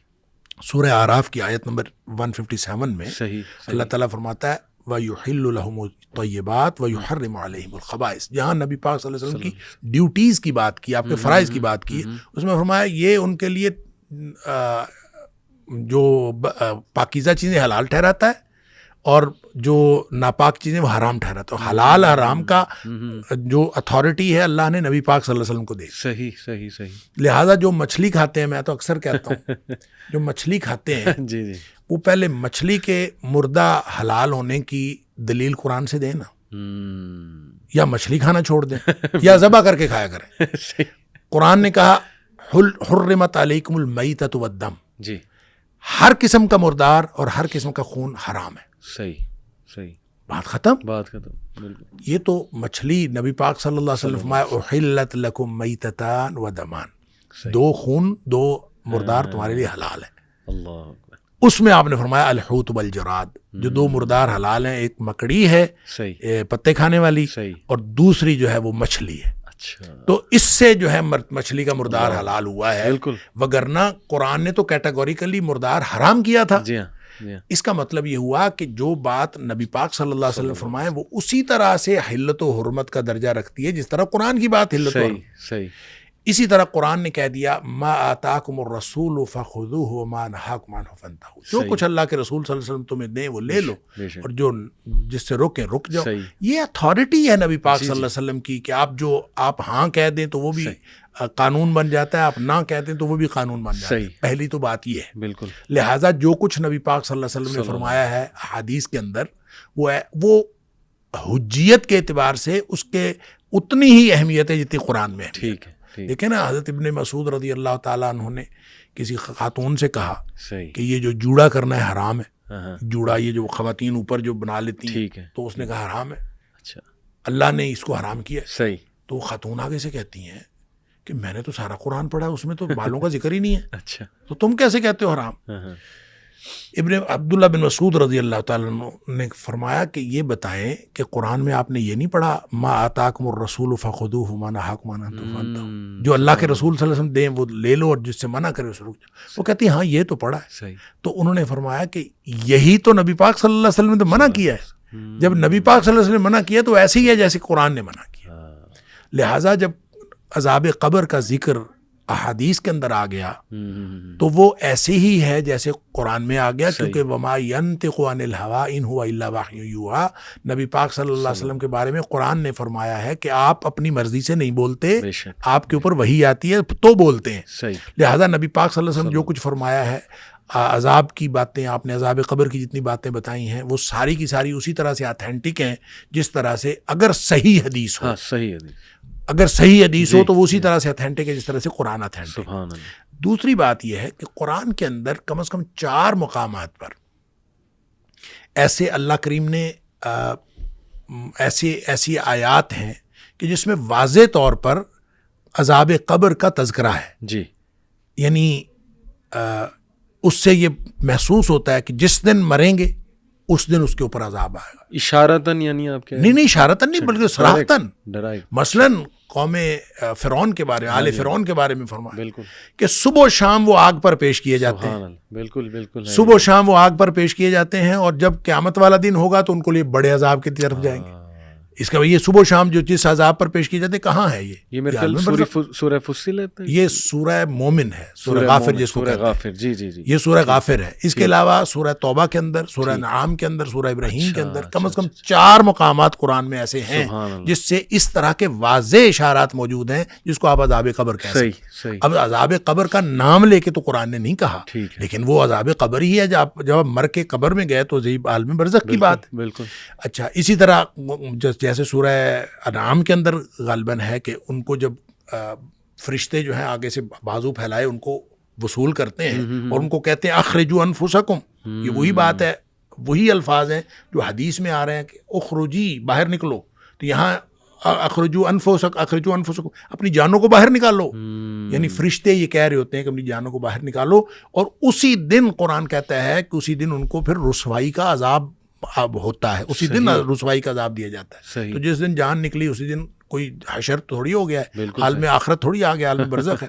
لہٰذا اس طرح سے قرآن میں 4 مقامات پر سورہ ابراہیم کے اندر، سورہ توبہ کے اندر، سورہ انعام کے اندر اور سورہ غافر کے اندر یہ موجود ہے. پڑھنے کے لیے ایک بصیرت ہونی چاہیے، ایک بصارت ہونی چاہیے. شیخ یہ سورہ تکاثر بھی کہہ سکتے ہیں، حتی زرتم المقابر. وہ تو خیر زیارت کے لیے ہے. حتی زرتم المقابر کا مطلب ہے تم قبروں کو جا پہنچے. جی، اب وہاں پہ یہ تو نہیں ذکر کہ قبر کے اندر کیا ہوگا. نہیں، لیکن اگلی آیت ہے نا کہ پھر انہیں پتہ لگے گا، کہ پھر تمہیں پتہ لگے گا کہ کیا ہے حقیقت، کیا ہے اصل.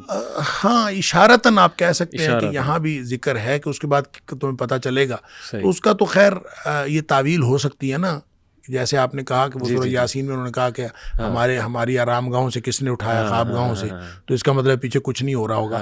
تو یہ بھی حتیٰ زرتم المقابر کے بعد پھر پتہ چل جائے گا پھر کب سے اس کی مراد تعویل تو وہ کر سکتے اس کی تو تعویل ہو سکتی ہے. صحیح حالانکہ وہ جو سورہ یاسین والی بات ہے وہ بات یہ ہے کہ جو عالم برزخ کا عذاب ہے اس کے مقابلے میں جو عالم آخرت کا عذاب ہے وہ بہت بڑا ہے.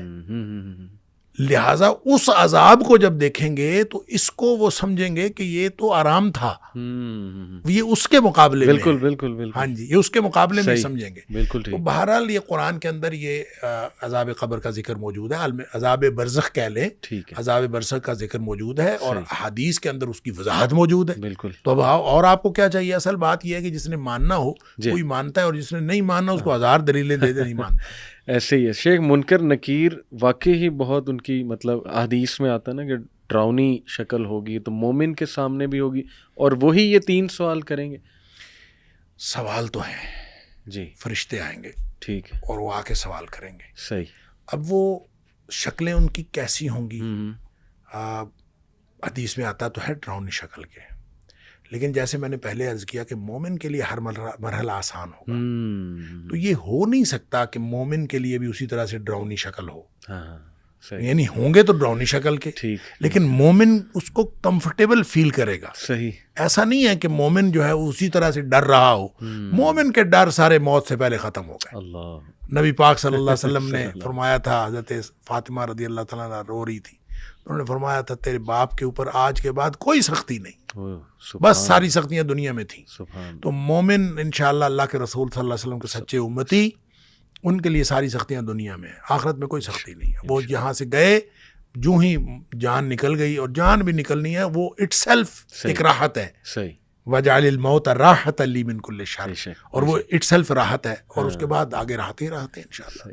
یہ بات ایک مشہور ہے کہ رسول اللہ صلی اللہ علیہ وسلم بھی آتے ہیں قبر میں ہمارے معاشرے میں. یہ بات مشہور ہے لیکن یہ حدیث کے الفاظ ہیں. اچھا. حدیث کے الفاظ ہیں اور صحیح حدیث ہے. صحیح. اس کی انٹرپریٹیشن میں آپ اس کو کہہ سکتے ہیں کہ قبر میں تشریف لاتے ہیں تو یہ تو اس کا تو کوئی ذکر نہیں ہے. ٹھیک. البتہ یہ ہے کہ وہ جو قبر کے سوالات ہیں ان سوالوں میں ایک سوال ہے کہ اس شخص کے بارے میں تیرا کیا خیال ہے. ایک تو سوال یہ ہے نا من نبیک. ٹھیک ٹھیک. ایک حدیث میں یا متعدد حدیث میں اس سوال کو من نبیو کا جو سوال ہے, اس سوال کو اس طرح بیان کیا گیا ہے, اس شخص یعنی محمد کریم صلی اللہ علیہ وسلم کے بارے میں تمہارا کیا خیال ہے. صحیح. وہ جو اس شخص ہے نا, حاضر رجل ما تقول لحاضر رجل, صحیح. اس شخص کے بارے میں تو کیا کہتا ہے. ٹھیک. وہ جو شخص ہیں نبی پاک صلی اللہ علیہ وسلم ہے. تو نبی پاک صلی اللہ علیہ وسلم اس کے بارے میں بعض لوگوں نے کہا کہ نبی کریم صلی اللہ علیہ وسلم خود تشریف لائیں گے. صحیح. ٹھیک ہے, صحیح. لہٰذا پوچھا جائے گا اس شخص کے بارے میں آپ کیا کہتے ہیں. صحیح. کچھ نے کہا کہ نہیں, نبی کریم صلی اللہ علیہ وسلم کی آپ کی شبیہ دکھائی جائے گی,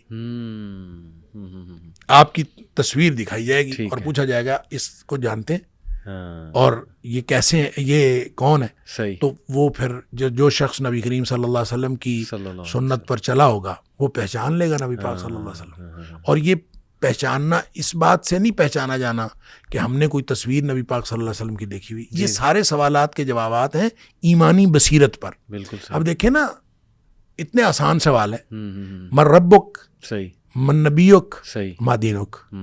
کوئی شخص رٹا لگا لے, لگا سکتا ہے نا, لگا سکتے. تو رٹا لگا لے تو وہ وہاں پہ کہے کہ میں جا کے نہیں, رٹا لگانے سے ان سوالوں کا جواب وہاں نہیں آنا. صحیح. ان سوالوں کا جواب آنا ہے زندگی اگر ان سوالوں کے مطابق گزاری ہوگی تو پھر اس کا یعنی ایمانی بصیرت سے. ہم وائوا لیتے ہیں نا, یہ ایم اے کا ہم نے ایک وائوا رکھا ہوا, تو وائوے میں بعض اوقات ہمیں کوئی دعا پوچھتے ہیں, اس میں دعائیں بھی ہیں یاد کرنے کی. ٹھیک ہے. تو ہم کوئی دعا پوچھتے ہیں, ہم کوشش کرتے ہیں نا کہ ایک دعا پوچھنا شروع کر دیتے ہیں تو وہ باہر جا کے بتاتا ہے کہ یہ دعا پوچھ پھر یاد کرتا ہے. اچھا, اگلا کینڈیڈیٹ آئے گا تو وہ یاد کر کے آئے گا. صحیح. اچھا, جب اسی وقت وہ یاد کر کے آتا ہے تو وہ اگلا لفظ پیچھے اور پچھلا لفظ آگے اور یوں وہ الٹ پلٹ کر کے سنا رہا ہوتا ہے. صحیح. اچھا, ان کو پھر ہم کہتے ہیں کہ اس کا مطلب ہے ابھی یاد کی ہے. تو ان کو ہم بتاتے ہیں کہ جس طرح یہ تم نے ابھی یاد کیا نہیں سنا سکے نا, اسی طرح رٹا لگا کے ان سوالوں کا جواب نہیں دیا جا سکتا. اگر کوئی شخص آپ اس سے پوچھتا ہے دودھ پینے کی دعا سناؤ، صحیح وہ اس وقت یاد کرتا ہے، وہ کیسے یاد رہ سکتی ہے؟ صحیح جس شخص نے ساری زندگی دودھ پیتے ہوئے دعا پڑھی ہے تو اس سے پوچھیں آپ دعا سناؤ تو وہ تو فوراً سنا دے گا، اس کو مسئلہ ہی نہیں یاد کرنے کا۔ صحیح تو یہ اسی طرح سے سوال ہے جس نے ساری زندگی نبی کریم صلی اللہ علیہ وسلم کی سنت اور اللہ کی مرضی سے گزارنے کی کوشش کی ہے، اس کے لیے یہ سوالات آسان ہیں صحیح اور رٹے والی تو بات نہیں ہے۔ بالکل رہ گئی بات نبی کریم صلی اللہ علیہ وسلم کی، تو نبی کریم صلی اللہ علیہ وسلم کی شبیہ دکھائی جائے گی، یعنی میں نے عرض کیا 3 نقطہ نظر۔ ٹھیک ایک نقطہ نظر تو یہ ہے کہ آپ خود وہاں تشریف لائیں گے، چونکہ کوئی حدیث، کوئی صحیح حدیث اس بارے میں اشارہ بھی نہیں کرتی ٹھیک آپ کے تشریف لانے کی، ٹھیک اس لیے میرا خیال ہے اس کو تو تسلیم کرنے کی بات نہیں۔ صحیح البتہ یہ سوال ہے کہ آپ اس شخص کے بارے میں کیا کہتے ہیں، تو وہ یہ سوال نبی پاک صلی اللہ علیہ وسلم کا نام لے کے کیا جائے گا، جی یہ بھی ممکن ہے، ٹھیک تصویر دکھا کے کیا جائے گا، یہ حدیث کے اندر اس طرح کا کوئی ذکر نہیں ہے کہ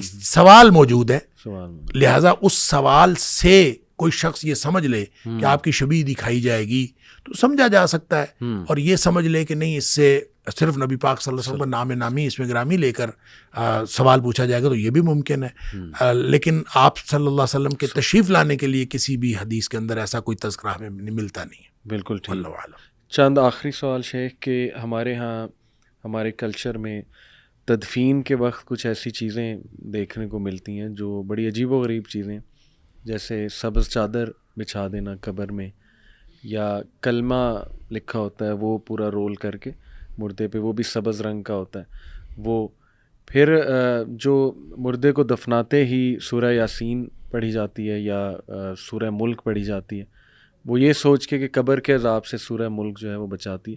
یہ حدیث سے ساری چیزیں ثابت ہے، اور کیا نبی صلی اللہ علیہ وسلم سفارش کریں گے قبر میں؟ یہ بھی ایک کانسیپٹ پایا جاتا ہے، بلکہ دعا ہوتی ہے باقاعدہ کہ ان کو نبی صلی اللہ علیہ وسلم کی سفارش قبر میں بھی عطا فرمائے، بلکہ یہاں تک ہے کہ عبد القادر جیلانی بھی آتے ہیں۔ استغفر اللہ۔ تو یہ اس طرح کی باتیں شیخ یہ کہاں سے آ گئیں؟ دیکھیں بات یہ ہے کہ جو خاص طور پہ قبروں کی تکریم کے حوالے سے جو جس طرح کا ہمارا رویہ ہے نا، یہ تو خاص یعنی بر صغیر کا کلچر ہے، اور بر صغیر کے کلچر میں چونکہ ہم ہندوؤں کے ساتھ رہے ہیں کئی صدیاں، تو ہندوؤں میں مندروں کے اندر جو ہے نا وہ اسی طرح کی یعنی جو چادریں ہیں یا اس طرح کا جو کیفیات ہیں وہ چونکہ ایڈاپٹ کی جاتی ہیں، تو ہم نے بھی اسی طرح کی کیفیات ایڈاپٹ کرنی شروع کی، حتیٰ کہ آپ عربوں میں بھی چلے جائیں، جہاں جہاں عربوں کے اندر وہ عرب ممالک جہاں جہاں بر صغیر کا اثر و رسوخ رہا ہے کسی نہ کسی طریقے سے، وہاں پہ قبروں کے ساتھ یہی صورتحال ہے۔ وہاں پہ آپ کو ایون میں تو جارڈن میں 1-2 قبروں کے اوپر یہ درود تاج اور درود لکھی ہوئی ہے جو یہ لکھے ہوئے دیکھے، اچھا اور قبر سبز چادر چڑھائی ہوئی، اچھا لیکن اس کا شریعت کے ساتھ کوئی تعلق نہیں۔ صحیح۔ نبی کریم صلی اللہ علیہ وسلم نے تو قبروں کو بلند کرنے سے بھی منع فرمایا ہے، ٹھیک، اور آپ نے حضرت علی رضی اللہ تعالیٰ عنہ کو حکم دیا تھا کہ جو قبریں بھی زمین سے اوپر بلند ہیں اس کو برابر کر دیں۔ صحیح، لیکن اتنا صرف اس کو بلند کیا جا سکتا ہے کہ جو قبر کی اپنی مٹی ہے، ٹھیک، یعنی جو اس میں سے نکلی ہے وہ مٹی اس کے اوپر ڈال دی جائے، اس کے علاوہ اس کے اوپر مٹی ڈال کے اس کو بلند کرنا بھی جب جائز نہیں ہے تو پھر آپ اس کے اوپر اس کو چونے گچ بنائیں، پھر اس کو بڑا کریں، پھر اس کے اوپر چادریں ڈالیں، اور چادروں کی ضرورت تو ہے زندہ انسانوں کو، اور آپ قبروں کے اوپر ڈالتے ہیں، پھر اس کے اوپر آیات لکھ کے جو آپ نے کہا یہ تو بے حرمتی ہے قرآنی آیات کی، آپ ان کو نیچے ڈال دیتے ہیں۔ تو یہ ساری چیزیں جو ہیں ان کا کوئی تعلق شریعت کے ساتھ نہیں ہے، دین اسلام کے ساتھ کوئی تعلق نہیں۔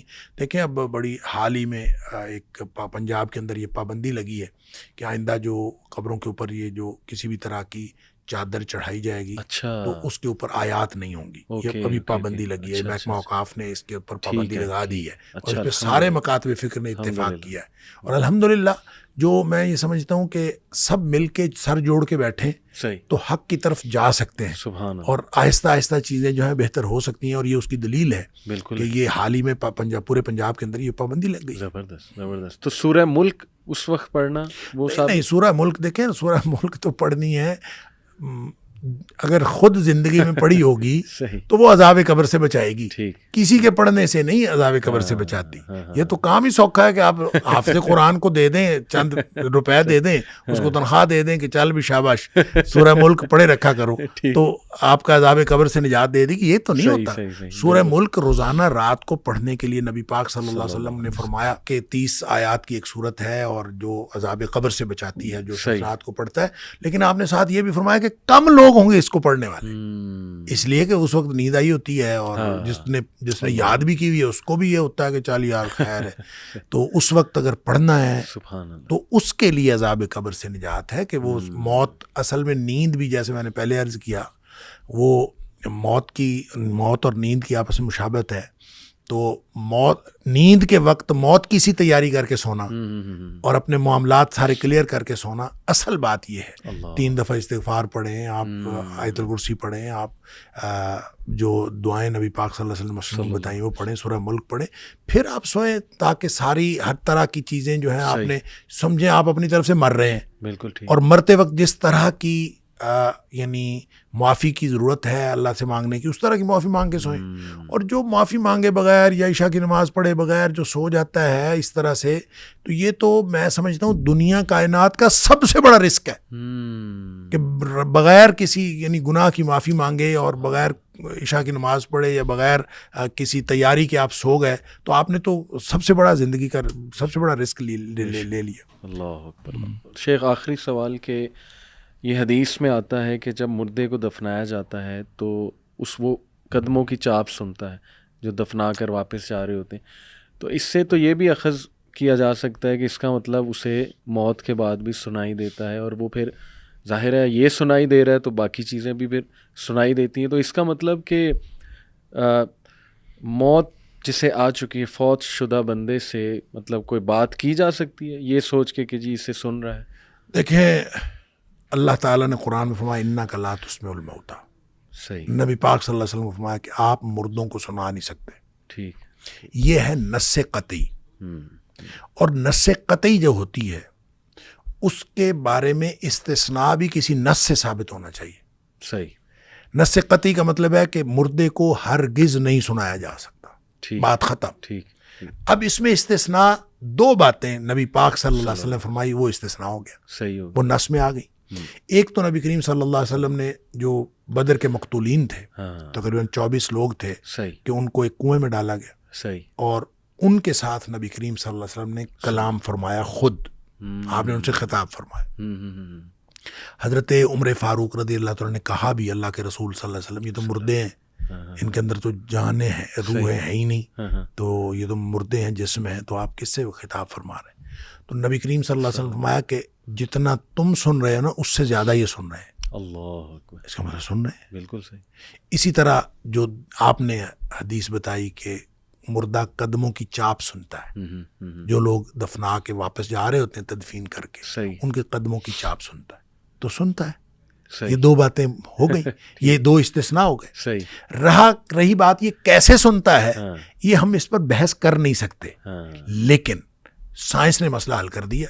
میڈیکل سائنس کہتی ہے کہ جب انسان مرتا ہے تو فوری طور پر اس کا دماغ ڈیڈ نہیں ہوتا، اس کے سارے اعضاء کام کرنا فوری طور پر بند نہیں کرتے، بلکہ اس کو کچھ ٹائم لگتا ہے، 36 گھنٹے لگتے ہیں، 48 یا 72 جتنے بھی گھنٹے لگتے ہیں، کچھ ٹائم لگتا ہے، پھر جا کے اس کے سارے اعضاء ڈیڈ ہوتے ہیں، ورنہ شروع میں ڈیڈ نہیں ہوتے. تو اس کا مطلب ہے جو نبی پاک صلی اللہ علیہ وسلم نے فرمایا وہ بھی دونوں واقعات جو ہیں وہ ایسی ہی کیفیت کے ہیں، مرنے کے فوراً بعد کے ہیں. صحیح. تو اس کا مطلب ہے یہ بات ٹھیک ہو گئی، سائنس سے ثابت ہوگی. اسی طرح نبی پاک صلی اللہ علیہ وسلم فرمایا کہ مردے کو جب آپ نے نہلانا ہے تو اس کو زیادہ سخت ہاتھ نہ لگائیں. اچھا. ہاں یہ اس کو سخت ہاتھ نہ لگائیں، اس کو تکلیف ہوتی. اور فرمایا کہ جتنی تکلیف مردے کو ہوتی ہے زندہ سے زیادہ تکلیف ہوتی. تو اس کا بھی مطلب وہی ہے کہ اس کے سینسز کام کر رہے ہوتے ہیں کچھ عرصہ تک، اور جب آپ نہلا رہے ہیں وہ ابھی کچھ عرصے میں ہے. وہ کتنا عرصہ ہے یہ میڈیکل سائنس نے بتایا ہمیں کہ وہ تو کافی گھنٹوں تک جو ہے وہ دماغ بھی ایکٹیو رہتا ہے اور اس کے اعضاء کام کرتے ہیں، سینسیشن رہتی. تو اس لیے یہ جو 2 استثناء ہیں صحیح یہ ایک تو نص سے ثابت ہے ٹھیک ہے اور دوسرا نص سے ثابت ہونے کے بعد ہم کوئی اس کے اوپر بحث نہیں کریں گے صحیح کہ یہ کیوں ہے. ٹھیک یہ الگ بات ہے کہ ہمیں سمجھ آ جائے صحیح. اور میڈیکل سائنس نے ہمیں سمجھا دیا کہ ہاں. وہ مرنے کے فوراً بعد کی بات ہوتی ہے, اس وقت یہ سنائی دیتے ہیں, اور وہ بس اس وقت تک کے اس وقت تک کے لیے اس کا یہ مطلب نہیں کہ وہ آگے بھی سن رہے نہیں ہیں. وہ تو اس کے لیے ان نقلات اس میں علما ہوتا, آپ مردوں کو نہیں سنا سکتے. مردوں کو نہیں سنا. یہ استثناء ہے اور اس استثناء کی وجہ بھی میڈیکل سائنس نے بتا دی, بات ختم ہو گئی. یعنی اللہ جو چاہے وہ سنا دیتے ہیں. ایسے نبی صلی اللہ علیہ وسلم کو درود پیش کیا جاتا ہے ہمارا, وہ اللہ سنا رہا ہے. لیکن وہ تو معاملہ جو ہے نا دیکھیں وہ تو سنا رہا ہے, کوئی اس طرح نہیں ہے ہاں کہ جیسے میں آپ کو سنا رہا ہوں, جی جی ایسے نہیں ہے. وہ صحیح صحیح فرشتے لے کے جاتے ہیں, فرشتوں کی ڈیوٹیاں لگی ہوئی ہیں. بالکل صحیح. فرشتے, ہم درود جہاں بھی درود بھیجا جاتا ہے وہ نبی کریم صلی اللہ علیہ وسلم پر پیش کیا جاتا ہے, فرشتوں کی ڈیوٹیاں لگی ہوئی ہیں. یہ تو ابھی جو لوگ کہتے ہیں نا جا کے میرا سلام دینا, جی تو میں تو ان سے کہتا ہوتا ہوں کہ اللہ تعالیٰ نے فرشتوں کی ڈیوٹیاں لگائی ہیں جی درود اور سلام بھجوانے کی نبی پاک صلی اللہ علیہ وسلم, ان پر آپ کو اعتبار نہیں ہے. یہ گناہ گار انسانوں کو آپ کہتے ہیں ہمارا سلام دینا. اللہ یعنی اس سے بہتر نہیں ہے کہ آپ درود بھی پڑھیں, سبحان آپ نبی کریم صلی اللہ علیہ وسلم کو سلام بھی پیش کریں اور وہ سلام اور درود آپ کا بھیجا جائے اور وہاں پہنچایا جائے. اور اللہ تعالیٰ نے فرمایا کہ ڈیوٹیاں لگی ہوئی ہیں اور فرشتے پہنچاتے ہیں. آپ جہاں بھی درود پڑھیں, جہاں بھی سلام, وہاں جا کے سلام پیش کریں, وہاں آپ جا کے درود شریف پڑھیں تو وہ بھی پہنچتا ہے نبی پاک صلی اللہ علیہ وسلم صلی اللہ علیہ وسلم. اور یہ کہاں سے ثابت ہوا؟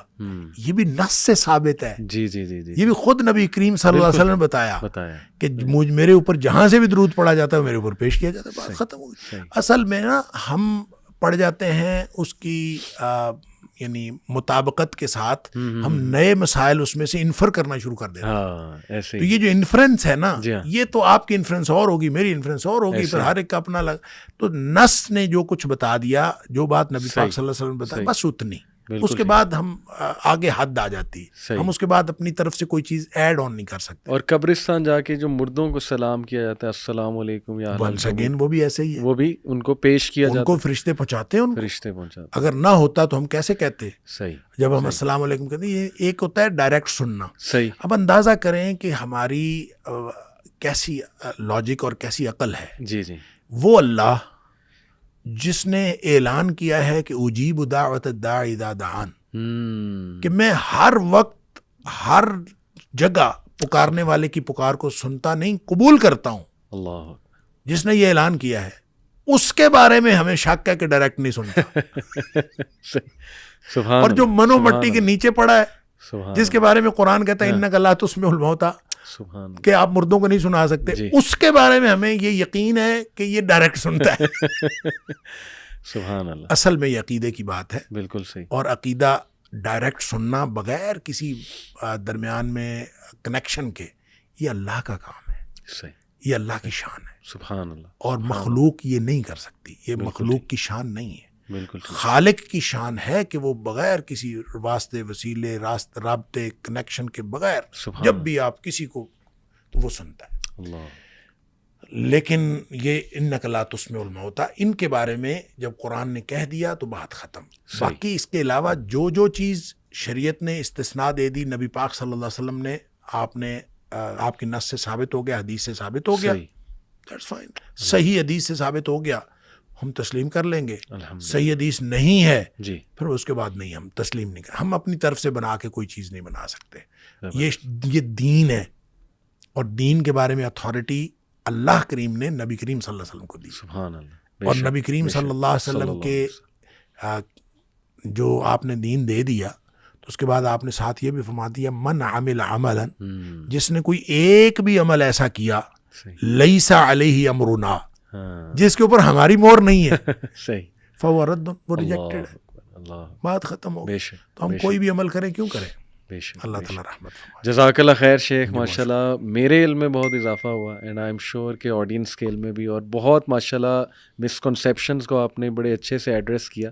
اللہ آپ سے قبول فرمائے. آمین. آتے رہیں وائسی, بہت فائدہ دیتے رہیں ہم سب کو. جزاک اللہ خیر. السلام علیکم و رحمۃ اللہ وبرکاتہ.